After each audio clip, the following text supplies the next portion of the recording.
Movie शुरू होते ही हमें हाई स्कूल ग्रुप के कुछ बच्चों को दिखाया गया जो ट्रेन स्टेशन के ट्रिप पर आए हुए हैं। दरअसल ये एक टूर कंडक्ट कर रहे हैं जिसका नाम था काजुया टकाची। वो बहुत ही एक्साइटमेंट में आकर सभी बच्चों को बुलेट ट्रेन की इंपॉर्टेंस बताते हैं और उन इंजीनियरिंग प्रोसेस के बारे में बताने लग गए जो इन ट्रेन्स को चलाने के लिए खास जरूरी माने जाते हैं। टूर के लास्ट सीन पर कुछ स्टूडेंट्स उनसे कुछ सवाल करते हैं कि आपने ट्रेन पायलट बनने के बजाय ट्रेन कंडक्टर बनना ही क्यों चॉइस रखी। टकाची हल्का सा मुस्कुराकर जवाब देते हैं कि मुझे सबकी जरूरतें पूरी करना, पैसेंजर्स को इकट्ठा करना बहुत अच्छा लगता है और वजह भी यही है कि मैं अपने काम में बहुत ही ज्यादा माहिर हूँ। हायाबुसा 60 नाम की ट्रेन प्लेटफॉर्म पर आ पहुंचती है। इसी ट्रेन में वो सभी हाई स्कूल स्टूडेंट्स का ग्रुप भी जाने वाला था जो एजुकेशनल ट्रिप में ज्वाइन हुए थे। सारे के सारे बच्चे काफी ज्यादा एक्साइटेड थे, लेकिन हम देख पाते हैं कि उन्हीं सब बच्चों में से एक बच्ची जिसका नाम यूजिकी था वो बहुत ही कम एक्साइटेड में थी। बिजनेस कंपार्टमेंट में हम एक पॉलिटिशियन, एक यूट्यूबर और एक बड़े बिजनेसमैन को देखते हैं जो अपनी आइडेंटिटी को छुपाते हुए यहाँ से टोक्यो के लिए निकल रहे थे। बुलेट ट्रेन भी स्टेशन से रवाना हो जाती है। सब कुछ रूटीन के मुताबिक चल रहा था, लेकिन तभी अचानक से कंट्रोल सेंटर एक इमरजेंसी में चला जाता है। उनके पास एक अननोन कॉल आया। उसने मैसेज किया हुआ था कि हायाबुसा 60 वाली ट्रेन में बॉम्ब्स लगा दिए गए हैं, यानी टकाची की ट्रेन में। उस आदमी ने यह भी बताया था कि अगर ट्रेन की स्पीड 100 किलोमीटर से जरा सा भी नीचे चली गई तो बॉम्ब्स ब्लास्ट हो जाएंगे। पहले तो उस आदमी की बात को सीरियसली नहीं लिया जाता, लेकिन कुछ ही देर में कंट्रोल सेंटर में खबर पहुंचती है कि कार्गो ट्रेन में ब्लास्ट हो गया था, बिल्कुल उसी तरह से जिस तरह से उस आदमी ने वहां पर बताया था कि स्पीड जैसे ही कम होगा ट्रेन पूरी तरह से ब्लास्ट हो जाएगा। यह सब देखा भी जा रहा था। वो आदमी दोबारा से कॉल कर देता है और बताता है कि ये तो बस एक डेमो था ताकि सबको यकीन हो जाए। इस खतरे ने सभी को झकझोर कर रख दिया था। टेररिस्ट की डिमांड भी सामने आते हैं। वो चाहता था कि उसे 100 बिलियन यन दिए जाएं, बिना कुछ सवाल जवाब किए उसके अकाउंट में डाल दिए जाएं, तब जाकर वो बॉम्ब्स को डिफ्यूज करेगा। लेकिन गवर्नमेंट यह साफ साफ कह देती है कि वो लोग इस टेररिस्ट के बातों को नहीं मानने वाले, क्योंकि जापान की पॉलिसी ये है कि वो कभी टेररिस्ट से नेगोशिएट तो करना दूर की बात है, वो उन्हें जान से मार देते हैं और उनकी डिमांड भी पूरी नहीं करने वाले। यह खबर शहर में फैलते ही बहुत ही ज्यादा पैनिक आ जाता है, क्योंकि हजारों लोग जो उस ट्रेन के अंदर सफर कर रहे थे उन सभी की फैमिलीज बहुत ही ज्यादा परेशान हो जाती है। ट्रेन के अंदर भी जो लोग असली मुसीबत में फंस चुके थे उनके अंदर भी पैनिक फैल जाता है। मगर इसी दौरान वही यूट्यूबर जो उसी ट्रेन के अंदर सवार हुआ था अपना सोशल मीडिया प्लेटफॉर्म को यूज करता है। वो दरअसल एक ऑनलाइन पोर्टल बनाता है जहां लोग डोनेशंस दे सके और टेररिस्ट की मांगी हुई अमाउंट को इकट्ठी की जा सके, क्योंकि गवर्नमेंट ने उस अननोन आदमी जिसने बॉम्ब लगाया हुआ था उसे कुछ भी देने से मना कर दी थी। हैरानी की बात तो यह था कि पूरी जापान के लोगों ने डोनेशंस देना शुरू कर दिया और एक के बाद एक करके पैसे पे पैसे आने लग जाते हैं। आने वाले हर डोनेशन की स्क्रीनशॉट और अकाउंट का बैलेंस अपने अकाउंट में लगातार शेयर करते चला जाता है। इसी दौरान ट्रेन में सभी बातें कर रहे थे कि आखिर वो कौन हो सकता है जिसने बॉम्ब को लगाया होगा। सबको यही लग रहा था कि बॉम्ब लगाने वालों में से एक आदमी जरूर इसी ट्रेन में हो सकता है, और यहाँ पर शक जाता है एक मास्क पहने हुए इंसान पर, क्योंकि जब सभी लोग पैनिक हुए जा रहे थे तो वो बहुत ही आराम से अपना लंच कर रहा था। यहाँ पर पास्ट की कहानी के बारे में पता चलती है कि उसकी एयरक्राफ्ट रिपेयर की एक कंपनी थी। कुछ अरसे पहले उनकी कंपनी ने एक हेलीकॉप्टर को रिपेयर किया हुआ था, लेकिन किसी एक इंसान की लापरवाही की वजह से वो हेलीकॉप्टर सही नहीं हो पाया। उसी हेलीकॉप्टर में काफी सारे स्टूडेंट्स ने सवार हुए तो अचानक से वो हेलीकॉप्टर क्रैश होकर ब्लास्ट हो गया, जिसकी वजह से उसको और उसके कंपनी को बहुत ही भारी नुकसान उठाना पड़ा और तब से लोग उसे नफरत करने लग गए। जब लोग उसे पहचान लेते हैं तो ज्यादा गुस्से में आ जाते हैं। ये आदमी जो पहले से ही परेशान था वो डिप्रेशन में आ जाता है, मगर उसी के पास बैठी हुई पॉलिटिशियन जिनके ऊपर भी आजकल बहुत सारे स्कैंडल्स बने पड़े थे वो उसे सहारा देते हैं, उसकी जान बचाते हैं और उसे बताते हैं स्कैंडल्स लोग एक ना एक दिन भूल जाते हैं। इसी पैनिक के दौरान में यहाँ पर एक लड़की आ जाती है, वही स्टूडेंट जिसका नाम यूजिकी, जो मूवी के शुरुआत से ही काफी अजीब लग रही थी। पता चलता है कि बॉम्ब्स को लगाने वाला कोई और नहीं बल्कि यूजिकी खुद है। हाँ, हम सही सुन रहे हैं। एक स्कूल की बच्ची ने यह इतना बड़ा प्लान किया हुआ था, वो भी सिर्फ अपने डैड से बदला लेने के लिए।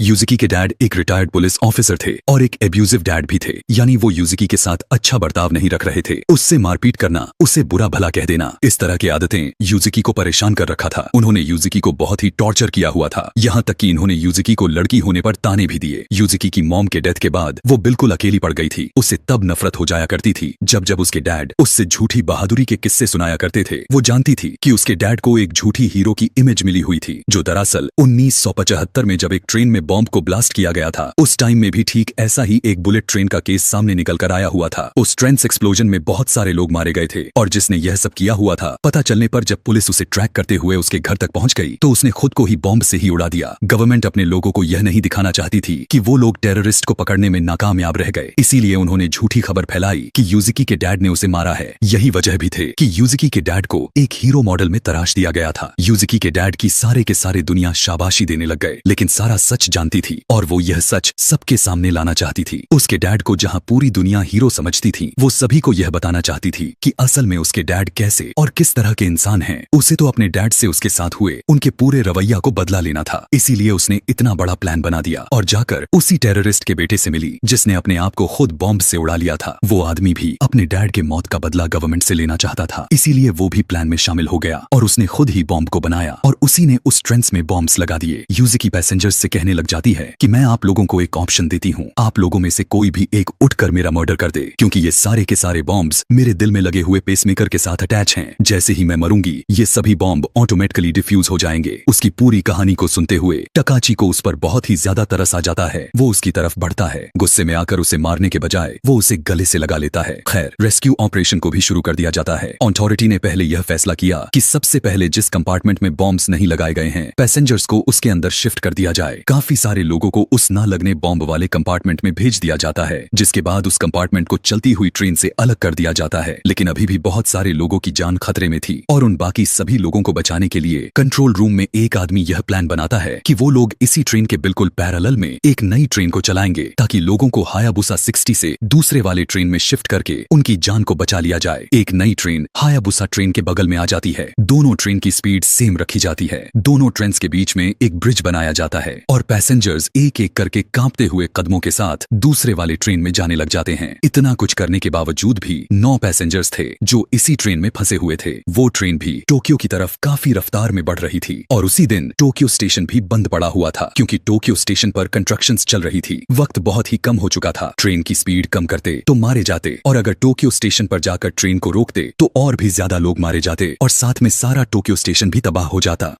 अब इससे भी ज्यादा दिक्कत वाली बात तो यह खड़ी हो जाती है कि सामने से और भी ट्रेन आ रही थी। टकाची, जिसने इतने लोगों का प्लान बनाया हुआ था, वो देखता है कि हायाबुसा ट्रेन के साथ साथ दूसरे ट्रेन के लोग भी अब खतरे में आ सकते हैं। इससे पहले कि ये दोनों ट्रेन्स आपस में टकरा जाती, टकाची वक्त रहते ही उस ट्रेन को दूसरे लाइन के ऊपर मूव करवा देता है। यहाँ पर बड़ा खतरा तो किसी तरह से टल जाती है, लेकिन अभी भी उन 9 पैसेंजर्स की जान खतरे में थी जो हायाबुसा 60 के अंदर सवार थे। अब टकाची ने एक बहुत ही जबरदस्त प्लान बनाया। ये लोग पहले ट्रेन का एक हिस्सा डिटैच कर देते हैं जिसके अंदर बॉम्ब होने का खतरा था और फिर ट्रेन के कुछ आगे जाने पर ट्रेन के जिस कंपार्टमेंट के अंदर वो लोग थे उसको भी ट्रेन से डिटैच करते हैं और ठीक उसी टाइम पर ट्रेन का ट्रैक भी स्विच कर देते हैं। यानी ट्रेन का इंजन एक दूसरे वाले ट्रैक पर चलने लग जाता है और ट्रेन का वो कंपार्टमेंट जिसके अंदर अभी भी 9 लोग सवार थे वो पहले वाले ही ट्रैक पर रह जाता है। अब ट्रेन का वो कंपार्टमेंट जिसके अंदर के लोगों का गोटियां मुंह में आ चुकी थी, अब उन सभी के जान खतरे से बाहर हो चुकी थी, क्योंकि उस कंपार्टमेंट की स्पीड कम होता हुआ आकर आखिरकार रुक गया और वहां जाकर सभी लोगों की जान बचा लिया गया। जबकि दूसरी तरफ ट्रेन एक खाली जगह पर आने पर ट्रेन की स्पीड को कंट्रोल रूम से कम किया जाता है और फिर वो ट्रेन एक्सप्लोड हो जाता है। धमाका इतना बड़ा होता है कि ट्रेन की चीथड़े उड़ जाते हैं। लेकिन अच्छी बात तो यह थी कि इस बड़े से हमले में किसी का कोई नुकसान नहीं होता और इतने में ही यूज़ुकी को पकड़ने के लिए यहाँ पर पुलिस भी पहुंच जाती है। वो लोग यूज़ुकी से सवाल करते हैं कि क्या तुम्हें कोई गिल्ट भी है और क्या तुम अपने सफाई में कुछ कहना चाहोगी, लेकिन यहाँ पर यूज़ुकी बिल्कुल चुप रहती है, बल्कि वो अपने कांपते हुए हाथ को आगे कर देती है ताकि उसे हथकड़ी पहनाकर उसे अरेस्ट कर लिया जाए। टकाची का असिस्टेंट कंडक्टर जो इस पूरे पैनिक दुर्घटना के अंदर जख्मी हुआ था उसे हॉस्पिटल पहुंचा दिया जाता है, जबकि यहाँ टकाची के साथ वो यूट्यूबर दोनों सबके सामने हीरो बनकर आ जाते हैं। उन्होंने जिस तरह से इन सारी कंडीशन को संभाला हुआ था, सच में वो हीरो बन गए थे। आखिरकार सभी लोगों की जान बचा ली जाती है और इसी के साथ ये कहानी भी यहाँ पर खत्म हो जाती है। ऐसे ही और भी मूवी एक्सप्लेनेशन वीडियोस देखने के लिए कमेंट में नेक्स्ट लिखना ना भूलें। Thanks for watching.